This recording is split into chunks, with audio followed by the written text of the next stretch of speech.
Hello YouTube, I'm down here in downtown Baltimore at Occupy Baltimore here with Damian. It's my first interview today. I just wanted to interview somebody just to find out some insight on what's going on and what's the purpose and what are some of the goals and intentions behind this movement. So how long have you been down here? I've been down here since day one. This is day one of month 2. And did you come down here on your own, or so a couple of days before this actually started here, the word started spreading, and there was a meeting of about 300 people in a local church, and that's where we decided where we were going to do this and a lot of the concepts. And I was actually privy to that meeting, so I really started there. So I didn't come down alone. We all kind of, as this large group, decided, all right, we're going to do this. It's going to happen. This is where we're going to be. What was your inspiration? The meeting inspired Well, you? I mean, the inspiration was really Occupy Wall Street, but we saw how well it was going and how they needed support all over, and we said, all right, Baltimore, time to get it done. And do you have the support of your family, or are you just all by yourself? I've got a pretty broad definition of family. My family is this community, and I feel I have overwhelming support. My father's actually a Fox viewer that's generally drank the Kool-Aid, but he supports me a lot in what I'm doing. It's really encouraging.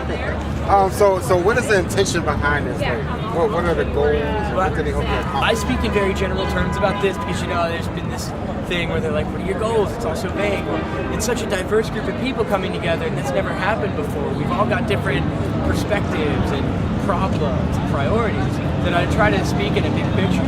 So the way I say it is that currently our economic and political system does not adequately reward good behavior and discourage bad behavior, and until it does, we've got a problem. So who do you feel like is the main enemy? And who is at the top holding all the shots? The enemy is no single person. The enemy is certain energies, certain systems, and how they operate on camera. The enemy, the 1%, is not people. It's processes, and those who hold certain. Part of your family. Yeah, exactly. Got a lot of family around here.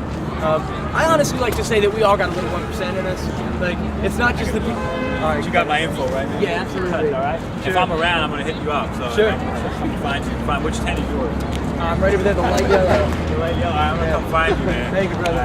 It's good to see you. Occupy DC right here. Yeah. And we go way back. Is that what you want to leave? I was like an interview. How long? For what? Just 20 minutes. He's doing a documentary. Oh yeah, you can. Cool. Yeah. Yeah, no, it won't take long. Introduce yourself. So it's on now? Yeah. You Okay, stepped into my interview. Took my spotlight. I'm Matt Johnson. I'm with the Occupy movement in DC. I don't like to switch sides, pick sides. There's 2 of them, and we're trying to build unity. So what inspired you? What's your motivation? You told me you were part of a meeting and you all decided to come down together. Oh, so you were involved in the original planning? Oh yeah. Oh, great.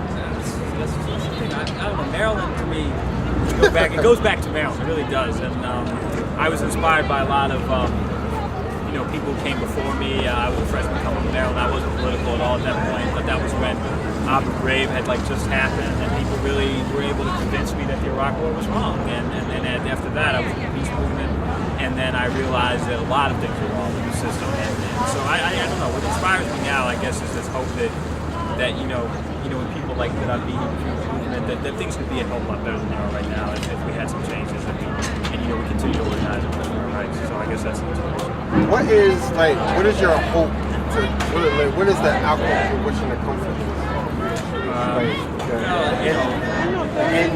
The end product. Actually, just the other night I was at a lecture by Emmanuel Wallerstein. He said, we really can't know what's going to happen 30 years from now. It's probably going to take 30, 40 years to even see the full gains of what we're doing now be realized. So I disagree with that timeline, but I hear you. Maybe the timeline could be off, but I mean, doesn't mean we can't get some smaller things happening, within the next 4 years or so. But I guess my immediate goal is to just build and strengthen the movement. My hope is that the movement can come together across all the different lines and the strata that have formed within the movement, and all the things that keep us divided from all of it, but race, class, and gender, and ideological differences. You know, we had a big argument over here about anarchism and things like that. You know, so my hope is that we can come together. That's my immediate hope. You know, in the long term, I have a lot of other hopes, but you know, that's kind of hard to. And my feelings on all this is that we've come together, these groups, these occupations, and this one here is one of the most diverse groups of people I've ever seen in my life. Up, down, left, right, rich, poor, black, white. We're all coming out. It's amazing. And the first step was getting over the interpersonal barriers that kept us separate for so long. So it's been difficult. The communication, tempers flare, people don't understand each other. We're using language that's loaded to other people. So the word that I think means freedom to you means oppression, and we're learning how to communicate with each other. Beyond that, we're learning how to peacefully take the power back. And to me that means, like, today was the National Day of Divestment. I took my money out of PNC, all $5 of it. We marched around this town. We closed down a Bank of America temporarily. We marched outside and said, "I'm sorry, our bank is temporarily closed." We said, "Don't be sorry, stay closed." Like, the solution here, like, one of the first steps, one of the most proactive and concrete steps we can make is to stop giving them our money. We can stop their machine and build our own if we realize that giving our money to each other strengthens our communities, and giving our money to them gives our power to people we know are doing wrong by us. If we can get over that hump, and soon, then you'll see a better world sooner than you think. So, like, what's next? What's next after this? Like, I think we're still here. You know what I mean? I've heard rumors. I've heard, you know, people talking about beyond occupation, next step. You know, but maybe it's to bring people though to different occupations around the country to kind of spread and link up. But I don't think we're definitely not beyond the occupation. In the same way that the one gentleman you saw speak was talking about how we won't see the real outcomes, the real benefits of this for years. It's more like we came together around a mutual recognition of what was wrong, but we don't really know the solutions yet. It was kind of like the original colonists declared independence in 1776, but didn't have a constitution until 1788. That is true. It took us 12 years to decide what that new world there was a lot of problems within those 12 years. Right, exactly. It almost destroyed the republic. Exactly. And so what we have here is we came out in a mutual recognition of the problem, and now we're working through our differences. What I'm noticing is that in a lot of ways, we're not sure what to do, but while we're sitting here talking about it, kind of spinning our wheels, some people like to think, we get challenges thrown at us from the inside and from the outside. So while we're spinning our wheels, we get these challenges thrown at us, and as long as we handle them one at a time, we are actively creating that better world. I'm really proud of you guys. This is my first official time I've been down here interacting with people. It's very inspiring. It's the first time I've been here too.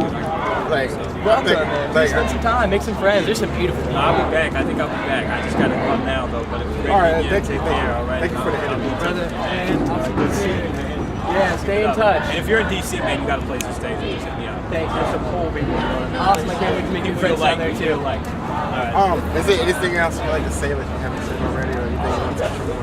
I mean, it's time to build the world where everyone can win. Let's do this. You know, I'm not about the 99% and against the 1%. I'm about the 100%. We've just got to start creating the systems that encourage good behavior and discourage bad behavior. I believe that everyone should be able to earn based on their actions, but their actions need to benefit people and planet. There's nothing wrong with that. We can create wealth this way. The way they are creating their wealth is destructive, and it's actually illogical. If we keep on going down this path, there will be no ability to generate wealth even for them. So frankly, I'm trying to protect them from themselves. Yeah, because it's like they're their own enemy.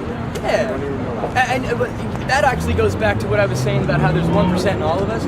We're all our own worst enemies. If we can kind of bring up to the surface how we hurt ourselves and each other, that's where we're gonna find the breakthrough. You know what I mean? It's not just greed we're going after; it's pride and vanity and sloth. You know, the 7 deadly sins. We can do better, all of us, every one of us. I think people don't like to admit it because they see it as a sign of weakness. Well, it's also kind of a guilt thing. Like, in the back of your mind, it's so easy to blame other people for your problems, and we gotta recognize how we feed into it. Like, sure, they do wrong by us, but in reality, we give them our money every single day. We can give them our money, and then they give it to the politicians to make their decisions for us. And we give our democracy away every single day. When we leave our money in Bank of America, when we shop at Walmart, and they're not necessarily inherently the enemy, but until we pressure them through voting with our dollars to do right by us, we're just giving it away, man. How do you feel about the monetary system? Money not even existing. You know about that? Oh yeah, well I mean, money. Oh my God, don't get me started. Money's not real, man. Yeah, Money is not real, which is why I think it's so empowering to stop thinking about how we need to take their money. The money isn't real. The second the currency system stopped representing the true purpose of people interacting and transacting, it really became irrelevant. And we give it, again, just like we give them our money and we leave our money in their banks, we're giving them this power that they don't legitimately have. I actually helped start here in Baltimore something called the Baltimore B-Note. It's an alternative currency that's accepted only in Baltimore. There's already about 150 businesses on board and over 20,000 B-Notes in circulation. This is something corporations will not take. So when you carry these things in your wallet, this is I'm sorry. I'm really sorry. I'm really sorry. I'm sorry. No, it's cool.